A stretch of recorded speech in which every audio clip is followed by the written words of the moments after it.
Assalamualaikum warahmatullahi wabarakatuh. My name is Hanna Fairussania, student ID 25212. I'm from class Critical Reading A. Here I am to deliver my critical analysis of the text. The title is Why Mexican Families Should Practice Family Planning. This time I will analyze several things. First about the author, and then the purpose of the text, the intended readers, and the tone of the text, and the rhetorical strategies, and also I'll try to evaluate the text. Okay, first about the author. Who is the author? Actually, this text doesn't mention the author's name, but I know precisely the author is a Mexican, and probably the author is a family consultant. He or she is a professional, and due to the background of the job as a family consultant, it really supports him or her to write this text. Because one of the important tasks of a counselor is to educate the community, obviously. Next, the second part, the purpose. What is purpose of the author writing the text at that time? Well, the author has mentioned it in the text. The purpose of this essay is to explain why planning our families would help to ensure family life succeed as well as increase the chance of Mexico's economic growth as opposed to population growth. So, it can be said that the background of writing the text, besides to control the population, it's also to avoid overpopulation. It also to sustain the community with good family planning. It will create a good family environment and then create an economy balance in one family so the children can get a proper education. Once, my teacher said, children are the future. The key to be a great country is through development, and the key to get a great development is through education. So, I think indirectly, the authors wants to say, if we want a great achievement, so let's start with good planning and well prepared. Okay, next, the intended readers who will like to read the text. In my opinion, it's intended for adults, especially for couple who will get married soon, or newlyweds, young married couple. Okay then, still in intended readers, what is the effect of the text for the readers?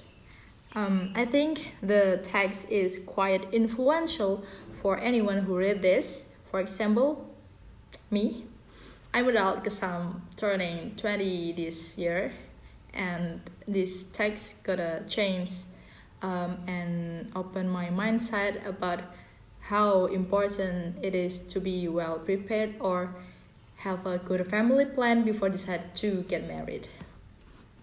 Okay, next, the fourth point, the tone and rhetorical strategies of the text.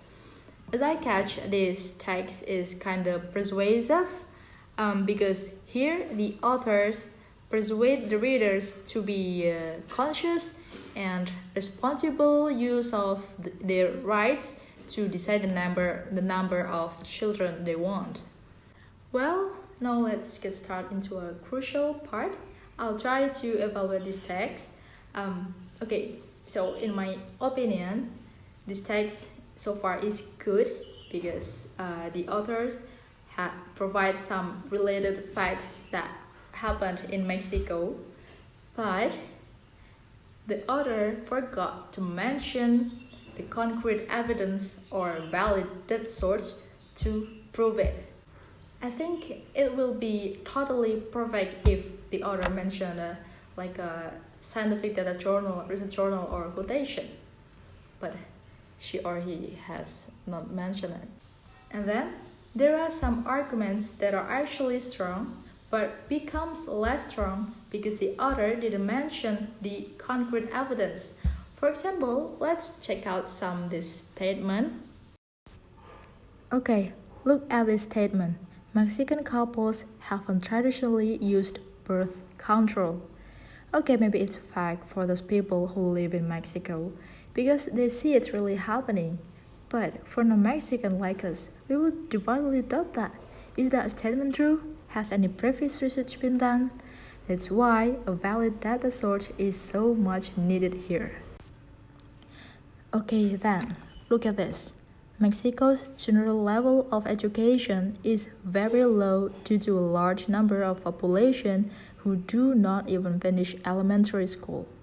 A major reason for this problem is a non-planned family.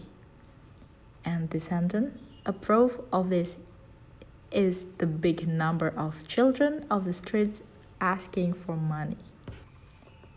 Well, again, maybe it's fact, but where is the valid scientific data as concrete evidence? Assumption is not enough to prove that. Okay, maybe there is a statement, a proof of this is the big number of children on the street asking for money. But for those of us who are not in Mexico, we can't see the truth. This needs further research, obviously. Okay guys, I think it's the end of my critical analysis. That's all from me. Thank you for watching. Wassalamualaikum warahmatullahi wabarakatuh. See ya.